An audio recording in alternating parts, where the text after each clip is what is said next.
All right, let's now talk about house number 12, the last house in your horoscope. Again, that number 12 shows you the house number 12, but you won't see it anywhere on your charts. You will only see the number that's sitting there, the number that's not Roman numerals, but you won't see the Roman numeral, okay? The number that's sitting there can be different. It doesn't have to be 12. I have number 12 here because of the Kalpurush Kundali and Jupiter ruling that house, but you will not see, you may not see number 12. You may see number 1, number 10, number 9, any other number, or even 12 if you have the Kalpurush Kundali.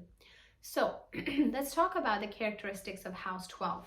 House 12, I feel, is all the houses are important, but house 12 is also one of the most important homes because it's really taking you back to the spirit world, in a sense, back home. You came to the world from 1 and you go back, to, if you believe in spirituality, to your original home back in house number 12.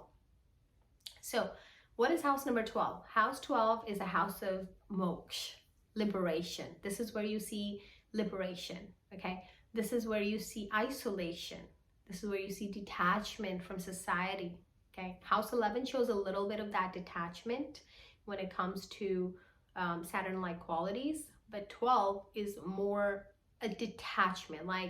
So for instance, you end up going to jail. For instance, you end up going to the hospital and being there by yourself. That is the detachment from society. Perhaps you decide to go into meditation. That is a detachment from society, or an isolation, being alone. You prefer being alone. If you have malefic aspects on this house, you may feel a lot of isolation in your life. You may feel that you've been left alone a lot more than you want to. If you have benefic aspects on it, then this is something where you may end up getting liberation, depending on the aspect, depending on how hard you work at it. This is also the house of your expenses. As I said, house 12 is all the way back, to where you get older. You can also see it throughout your life because it is a house of isolation, but expenses usually increase, right? As you go closer to the end of your life. So this represents a lot of expenses as well. Investments.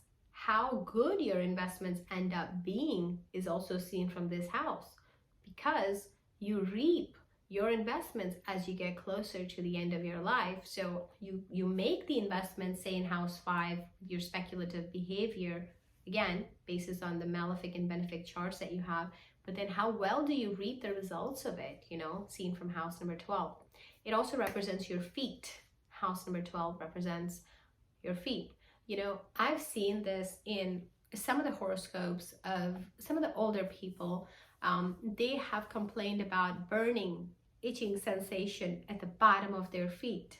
So somehow they have some planets that are not correct, that are maybe malefic in their house number 12. That's resulting in that, right?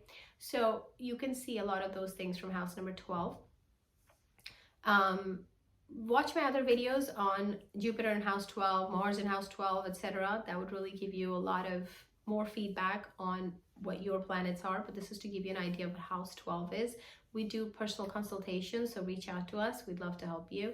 And if this channel or this video was helpful to you, do hit like, subscribe, and don't forget to hit the bell icon. And thank you, and we'll see you soon.